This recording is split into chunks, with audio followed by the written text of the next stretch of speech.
Kasi nga hindi naman daw napafile ng mga case. At saka yung isang case doon, hindi sure yung si Attorney Twyla. Kasi, ang tawag dito, ang gay yung judge. Parang hindi siya, yung asawa niya, hindi bayag. Lalo na't baka makasira pa daw sa reputasyon nung taong yon. Dahil nga. Parang, yung asawa po ng judge, ayaw po pumayag na maging respondent. Maging respondent na. Kasi po, parang masisira daw po yung reputation ng husband niya. Dahil po sa case. Ano ba? Ano ba yung case niya? May sexual, may hate crime Tomboy yata yung asawa? Ganun? Hindi. Parang gay po at Yung asawa. Okay. Hello?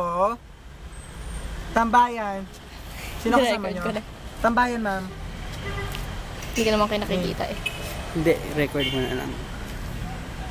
O, tambay kayo dito sa tambayan. May interview lang ako sandali. Sige, interview mo. Yes. Ayun, sige go. Sige, Sana. interview mo. So, para po sa unang tanong, nabiktima na po ba kayo ng hate crime? Yes. I can consider it as a hate crime. Ano pong klaseng hate crime na experience? I was sexually molested by my classmates. There were 13 guys and a professor. Supposedly, that professor is a gay man.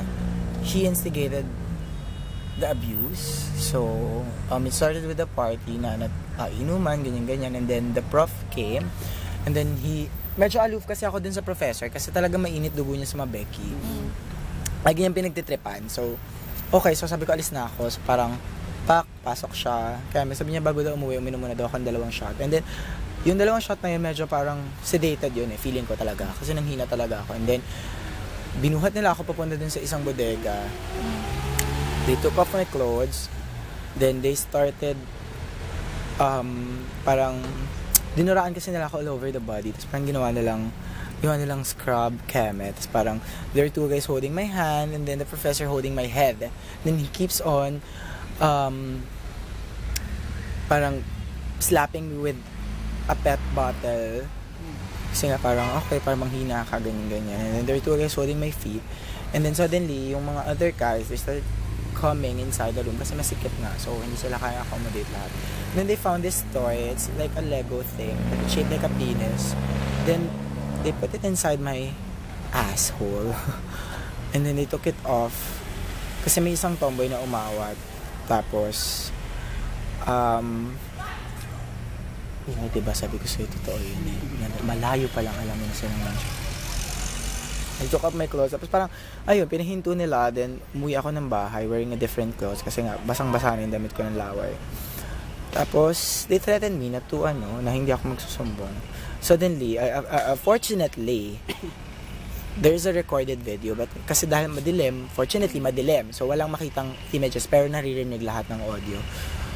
And apparently, lahat naman ng naririnig ng audio is just a cry and then mura. Kasi talagang, as in, yung ginawa na din ng mga naka-receive ng files, they keep on mimicking what I said during the scenario. So, ayun, sobrang worst. Kasi, magsusumbong na sana ako, but hinarang nila ako papuntang guidance office. Ilang beses po nila ginawa sa inyo? Once lang, but they keep on threatening me about what happened. So, after a year, I received a death threat from this professor, knowing na, kasi sabi niya nagpapakita na naman daw ako sa visibility sa area ng campus ng high school ko before. So, parang, okay, feel so threatened. So, I decided to open this up to my parents, which happens to be na parang coming out na rin. Kasi we never talked about my sexuality. They know that I'm gay, I know. But we never talk about it. So, parang, okay, nag-out ako, ganyan-ganyan. Then my mom started crying. Then, yung lola ko kasi medyo keme sa batas-batas. So, sinampahan namin ang kaso. Ang malungkot kasi, ang isasampa ko lang kaso is about the death threat. But they have to extract the main reason why. So, I have to tell the story again and again and again. So, siguro tumagal yung kaso for 6 months sa prosecutor's office. Apparently, walang evidence except from the video. And rape is not applicable for male.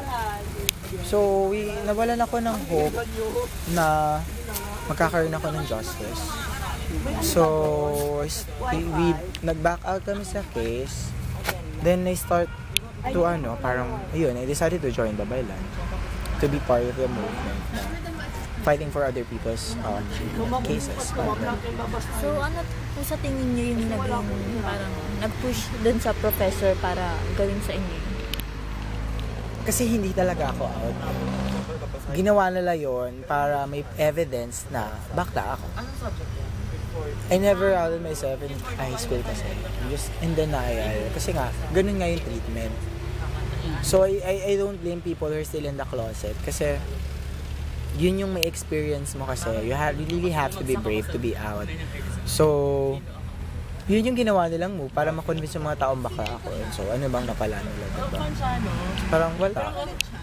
Ganun talaga yung ganun yung nangyari. So, parang life goes on. So, nagkaroon po ba kayo ng trauma sa professor niya? Ma'am, sasama ka ba sa amin?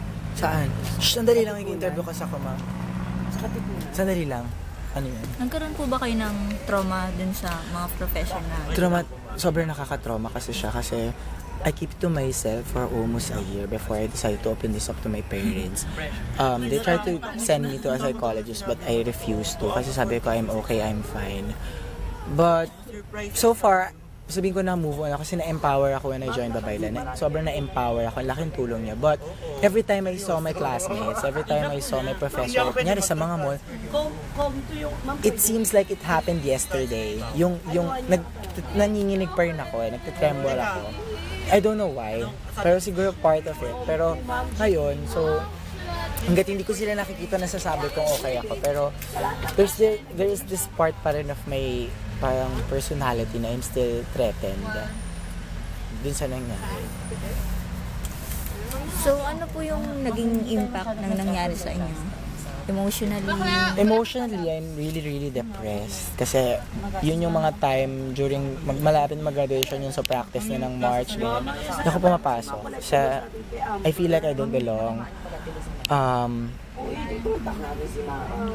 Tapos, ang dami. Parang sobrang nag-breakdown ako to that point. Pero at some point, I motivated myself to use this as a motivation. Parang I convinced myself that I have to use this as a motivation for me to work harder, to be a better person.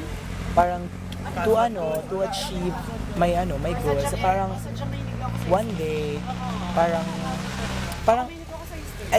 feeling ko mali pa rin tong motivation ko, pero parang sort of revenge na parang darating yung point na makikita nila ako and I'm really successful and they're gonna realize na this is the person that we abused, na tinuring namin tayo, pero look at him now.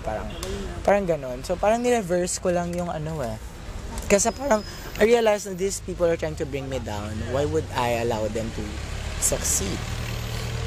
So, sabi ko, hindi ako magpapatalo. So, kasi parang after graduation, naka-move on ako dahil hindi ko na sila nakikita. Pero siguro kung nangyari to somewhere like second year, third year high school, I think hindi ako nag-continue ng high school sa same school na yun. Naisip niyo po bang sobrang i-isolate yung sarili niyo? Yes. Hindi ako pumapasok. After nung nangyari na yon, siguro I was in the bathroom for like 5 hours. And just looking at, parang sobrang tulala lang ako. Nandun lang ako sa loob ng banyo for 5 hours. Siguro yun. Tapos parang I'm trying to convince myself not to feel depressed, not to feel down. Kasi parang bakit gano'n? Parang bakit ko sila papayagan? Ganyan. And who are they? Parang I know that I have a bright future ahead of me. So, hindi ko sasayangin yung gano'ng opportunity. Siguro palaking pasalamat ako. There are times I try to commit suicide, but mas mind over matter ako eh. Mas mataas talaga yung motivation ng utak ko na no. Siguro yun. Siguro pero not all people are like me na mas mataas ang tolerance sa pag-iisip kaysa sa emotions. So I'm really lucky na ganun ako. Na mas mataas yung pag-iisip ko kaysa sa nararamdaman ko. So, after po, ano po naging tingin niyo sa society natin after Na-realize ko na may mali, napakalaking mali. Sobrang bulok ng lipunan natin. Kaya parang, ayun, I found out about babaylan, nag-join ako, na parang, if this, parang kung sino, parang ako, parang kung parang kung nangyari sa akin, ayoko na mangyari sa iba, I have to be part of the movement. I have to be part of the activism na we have to stop this. We have to change the society. It's not yet late. Parang ganun yung motivation. It's not yet late to change the world. Not yet late to end bigotry and hate. So, ayun, parang kailangan kong lumaban, not just for myself, for the sake of other people na walang boses para lumaban, diba? After po ng incident na nangyari sa inyo, nagbago po yung way of thinking niyo? Sobrang nagbago. Mas naging palaban ako, mas naging matapang ako, mas naging mas naging lumakas ako eh. Yun yung naging effect niya sa akin. Mas lumakas ako as a tao. Kasi parang naranasan ko to. Ito na yung pinaka-extreme eh. So, wala na akong fear. So, parang, I have to fight. Mas naging matapang ako. Mas naging vocal ako parang mas naging vocal ako sa mga gusto kong sabihin sa paninindigan ko. Kasi yun yung hindi nabigay sa akin nun. Yun yung wala. So, as a victim po, paano niyo po may inspire yung iba pa pong LGBT community sa nangyari sa inyo? Siguro at the end of the day, they have to realize na it's not yet the end of their lives. Na things are happening because we have to change something. And you have to be part of that change. You have to be part of that people who will try to change or who will change this bulok na lipunan, no? Shh! Ayun. Siguro, hindi natin masisisi na marami pa rin ang hindi nabibigyan ng boses, pero wag silang, hindi porket hindi ka nabigyan ng boses ay hindi ka na magsasalita. So hindi naman nag-iisa, yun. Parang you're not alone, there are people who will fight for you. So, there. So, sinabi niyo po kanina na yung nag-file po kayo ng case, sobrang nahirapan po ba kayo? Sobrang hirap. Kasi walang grounds except child abuse. And I'm gonna turn 18. Mag-18 na ako nung time na sinampa yung kaso. So, still, minor ako. Nangyari yun when I was 16. So, parang, yes, minor child abuse, but it's not yet as grave as, rape or something.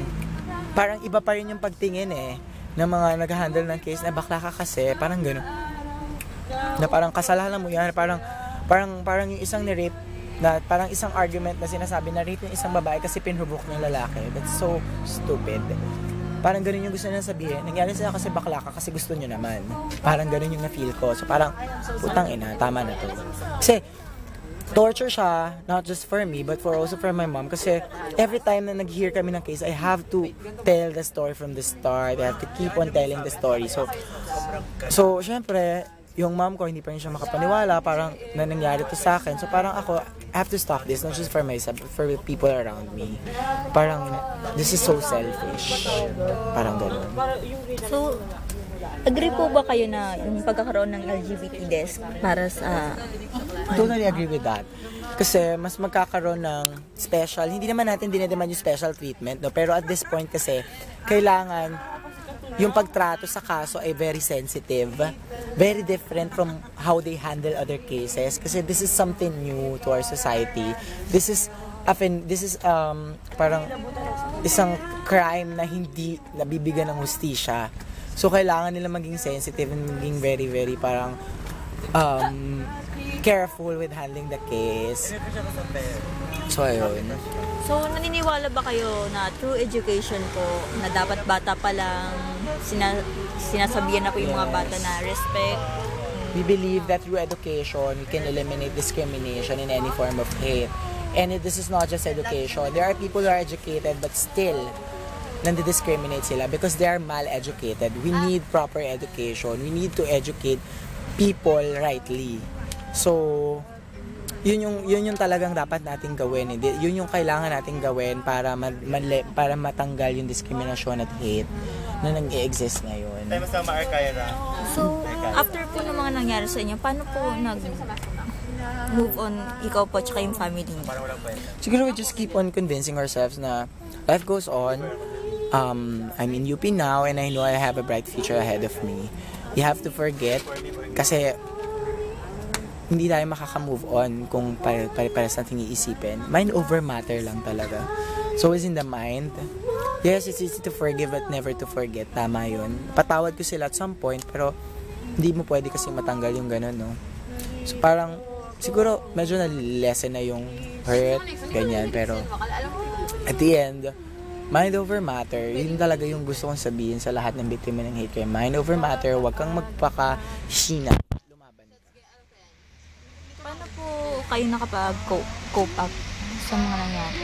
Dun sa nangyari? Mas naging loud ako as a Becky person. Mas naging expressive ako. Mas naging expressive ako sa clothes, sa pananamit, sa opinions.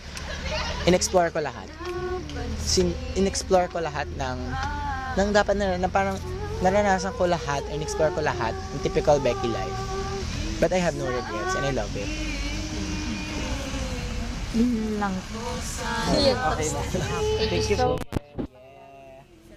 Good luck! Thank you.